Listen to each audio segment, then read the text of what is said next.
From Wish TV and the All Indiana Podcast Network, this is the Business, Equity, and Opportunities Podcast with Scott Sander. Welcome to the Business, Equity, and Opportunities Podcast. I'm Scott Sander. On this episode, the expanding role of women in agriculture. What is a business beneficiary? Courtney Kincaid has the answer. And new entrepreneurs get the VIP treatment. Every business is unique and has a target audience. If you own or manage a business, Circulus Digital Media can help you connect and grow your customer base with turnkey digital solutions that are nimble, offering best-in-class results, service, and support to reach a bigger customer base, allowing you to pinpoint a specific audience down to the smallest details. Get outside the city, the state, span the globe. Put Circulus Digital Media to work for you. Get started now at circulusdigital.com. That's circulusdigital.com. Welcome back to Business, Equity, and Opportunities. The role of women in professional agriculture has shifted rather rapidly in a generation. Today, many major ag colleges graduate more women than men. Puts women at the forefront of climate sustainability. This week in business, we preview the upcoming Indiana Climate Summit, or In Climate, and discuss the expanding role of women in agriculture. This is Business, Equity, and Opportunities. This week in business. Sarah Beth Aubrey is the CEO of In Climate. In Climate is a newer organization. We're just 2 years old, and we are really focused on building a productive and practical dialogue around the climate conversation for the agriculture and energy supply chain. So, and one of our special initiatives, again, we're really in the agriculture and energy space, but because women play a critical and emerging and growing role in these industries, we also have developed a Women in Sustainability initiative. And that's something that we're growing, and it's a new focus for us, and we're really looking to bring in women who especially want to work in all aspects of sustainability. In agriculture, that could be conservation work. In the professional segment of the world, it could also be in sustainability or environmental work and other areas. So incredibly, agriculture is ripe with opportunities for women in this profession. Today, we graduate more women with agriculture degrees across the degree segments than men. So the opportunities to have a career in agriculture, whether you want to do it in the sciences, in communications, in leadership, or even in politics, are endless. So networking is a critical part of the climate dialogue. I mean, we know that developing your partners and partnerships is how you get work done and how you advance in the space. So networking is one of our most important functions. And we have two events coming up just this next week. The first is Monday the 26th, and it will be the Women in Sustainability Dinner. We still have tickets for that, so all women that are interested or engaged in sustainability, even if they're not in agriculture and energy, we invite them to join us for dinner. That's at Prime 47. And we also have the full-day Ag as the Solution Summit, and it's June 27th at Hendricks County. Well, the concerns are broad, they're global, and, sometimes they seem endless. And what our group is focused on doing is really paring that down, really making sense out of that and helping our organizations decide what is the best for them. What's the best way they want to pursue it? I mean, you can look at sustainability with concerns such as environmental sustainability. How do you protect your land and your resources, which agriculture is very used to doing and very good at doing. You could also look at sustainability from an economic viability standpoint, and how do you preserve your business for the next generation, which is another one of our primary concerns in agriculture. We're legacy businesses. We operate with families that we want to sustain for many years. So those two things are top of mind for us all the time. So today we're standing here at Corteva, and Corteva is a global company that we're proud to have based here in Indiana. They support this initiative by being one of our members. So In Climate is a membership-based organization, and we have members that are both large and small companies based in Indiana with operations throughout the state and frankly the world. So we're happy to have companies like them as part of our network. So this year's summit, we're really focused around 6 different pillars in the large climate conversation. We have a session focused on each one. We talk about things like sustainability, we talk about conservation agriculture, we talk about advanced renewable fuels and others. What we are really designed to do is educate. Our entire purpose is really bringing people together, build a network that helps them make big and right decisions for their organizations, and we want to provide a forum to do that. Those that are interested in this can help certainly by getting involved, and also follow us on social. We have a really open dialogue in places like that that's not just for our members, it's for everyone. So engage with us, comment back. We have surveys and things that we put out, and we'd love to hear from consumers as well as everyone in the audience on how they feel about the topic. I grew up on a grain and livestock farm. My family has farmed for many generations, just like I just talked about. Agriculture is part of my identity and part of the identity of many of us that care about this industry. And it's one of the only industries in the world that touches everyone. So food security and agriculture is also a national security issue. And it's essential that we do what we can to promote it. And environmental sustainability and being part of the climate dialogue are just natural fits for us. And we really want to be a part of that. We're just really happy to be here today. Again, thanks to Corteva and our other members. And we'll see you at the summit. A business beneficiary is somebody who stands to gain when your business does well. In today's accounting and bookkeeping, key questions to consider: who can be one and how you designate them. Courtney Kincaid knows as the president and CEO of the Indiana CPA Society. This is Business, Equity, and Opportunities, Accounting and Bookkeeping. There are some new requirements relating to beneficial owner information that are coming out and starting to be required very soon with some stiff penalties. As part of the Financial Crimes Enforcement Network, there are reporting entities that will need to report who their beneficial owners are in an effort to curb money laundering. These requirements are pretty simple. However, they're going to affect a lot of businesses and entities. And so who needs to file these is really important. By and large, there are pretty broad implications on who will need to file this information. There are 23 exceptions, and some of those are if you're already filing certain information, if you're a publicly traded company, for instance, but also if you meet certain requirements. You're a large employer, so you have over 20 employees. You also have over $5 million in revenue. And you are located here in the United States. So those are some of the two larger exceptions. You can find a long list of the other exceptions online. So this requirement is going to ask that the actual entity file a report. And on that report will be listed all of their beneficial owners. What is a beneficial owner? A beneficial owner is an individual. And so that individual that owns more than 25% in a entity or company, and whether that is a direct ownership, say you own the company, or indirectly through maybe a broker or a bank. The entity itself would identify all of those beneficial owners. So this new requirement is kind of gone under the radar, but is really important for people to know about because it's coming quickly and there are stiff penalties if you do not comply. So looking at the when things will be due.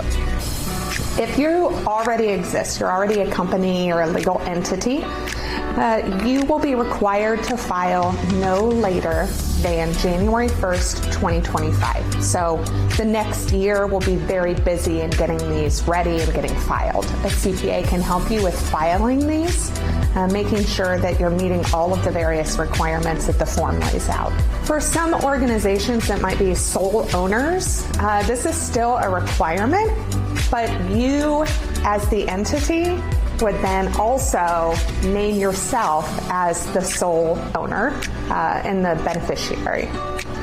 New entities that are created after December 31st, 2023 are required to file this information within 30 days. So that's quick. And when you think about starting your business or company, it's going to be really important that you think about this requirement as kind of that starting paperwork. The penalties, if you don't file on time, civil penalties can be up to $500 per day for noncompliance. And then criminal penalties might include a $10,000 fine and up to 2 years in jail. Again, CPAs are up to speed on these requirements. They are ready to help their clients make sure they meet these deadlines and file the proper information, which can sometimes be a little bit confusing. The VIP Center for Business Women is the first co-working, meeting, events, and Airbnb space entirely for women. The center works to help businesses grow and flourish through coaching, memberships, and mentoring. The mission started with a vision and prayer. This is Business, Equity, and Opportunities Success Story. So the VIP Center for Business Women is a place where corporate and entrepreneurial women can come to build community, to build their faith, and to grow their businesses in the business world. So we work with women from all walks of life through membership, but we have a very unique environment here because we don't just have memberships, but we have Airbnb for female guests. We get a lot of traveling nurses who come and stay with us. We also do public events for business women, and we also book our space privately to help support our mission around women. I was in corporate for many years, and I started a coaching and consulting firm after that corporate career. And I was working from home, just doing really well in the consulting space. And I'm a faith-based woman, and so one day I was at my house and I just heard this small voice that said, "I have a building for you." And my immediate reaction to that was, I don't want a building. I don't want the overhead. So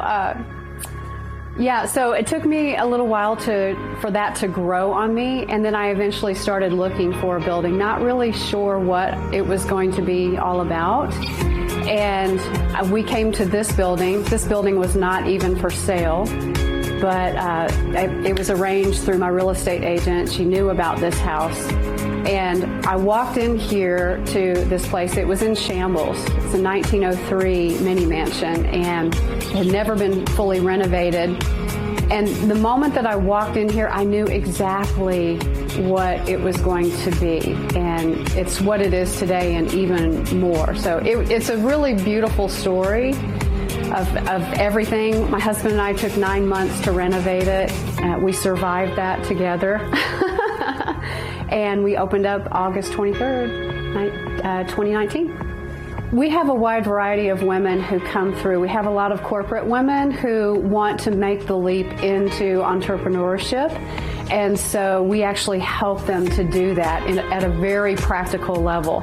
We do a lot of done-for-you services with them, but we also coach them and help them to get their start in business. We have women who they've been in business, they aren't flourishing, and so they come to us for help, and we help them to really look at their business model and do what it takes to make them both purposeful and profitable. One of my favorite people is Marty Justice. She is a wardrobe expert, and she came to us having no clue how to run a business.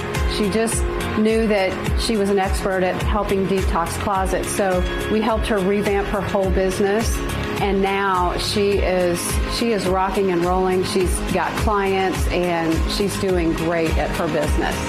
So we do work with a lot of women who are in the workplace. They don't have their own business, but their heart is set on being in those corporate environments. And we see a lot of mindset challenges with them. They're struggling with confidence, a lot of insecurity. They're not sure what their next move is. And we, as part of our community, we have coaching programs to help them to reinvent themselves, whether they're going to go into business for themselves or they're going to continue on in their corporate career. So we see women really being more intentional and thoughtful about what their next move is. And some women are just deciding not to go back into the workforce. Some are choosing to retire, to take a break, and really dig deep in what they want to do with their lives.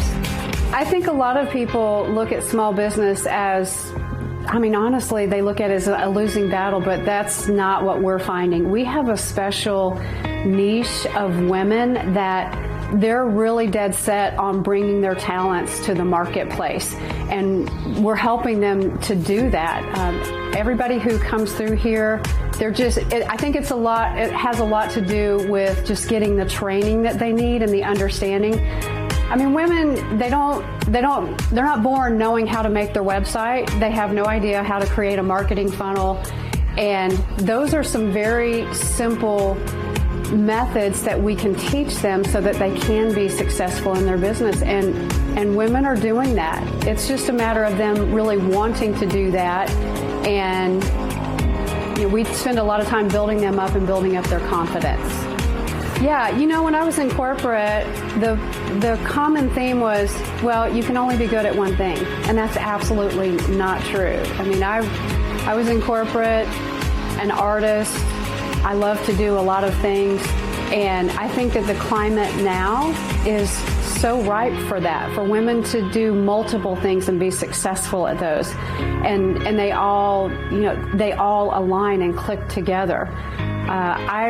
This place has art. This is really my stress management. This is everything that you see on the walls here. I can look at each piece of art and know it was stress management for me. And women, they need that outlet. There's a lot of women out there that have a side gig, even though they're working full time, and it's fun and it's a release for them, especially with the stress post-COVID. All of the stress that's brought. So when we talk about VIP, it means visions in progress. All women are visions in progress. The truth is that the world has, up to this point, put a limit on them, but there's no limit. And so I've seen some women come out of their shell and do things that they never thought that they could do because they finally understood a vision about their work and their meaning in life. What I love is when women come together in community and they just feel that safe place. And the VIP Center is a safe place. We have women coming from all over the country to stay at our Airbnb rooms, and they feel like this is a safe home away from home. And I love taking care of them. I love the hospitality of that. We have women who come to our monthly networking circles, and to see them connect and be excited because they've connected with someone that believes in their vision, that's what I love, and I'm going to keep doing that probably till the day I die. Our thanks again to all the contributors who joined us for this episode of the Business Equity and Opportunities podcast. We hope you found it enlightening, useful, and inspiring. You'll find more information about the show on our website, beoshow.com. You can watch Business Equity and Opportunities Sunday mornings at 10 on Wish TV or live stream it through wishtv.com. Each week we provide 7 full segments with topics ranging from how to get started and how to access capital to the day-to-day running of your business and questions about accounting and bookkeeping. We feature business news and trends and always share a success story from one of our contributors. Join us next time for more insights into the world of small business. Be sure to sign up for our Business Equity and Opportunities newsletter to get even more valuable, up-to-date information. And if you have any questions or you'd like to be part of our show, please email us. The address is beo@wishtv.com. We'd love to hear from you. I'm Scott Sander. Thanks for listening. Watch the Business Equity and Opportunity Show on Wish TV and access all of our content and share it on demand anytime at beoshow.com. You can find more podcasts from Wish TV on the All Indiana Podcast Network at allindianapodcastnetwork.com.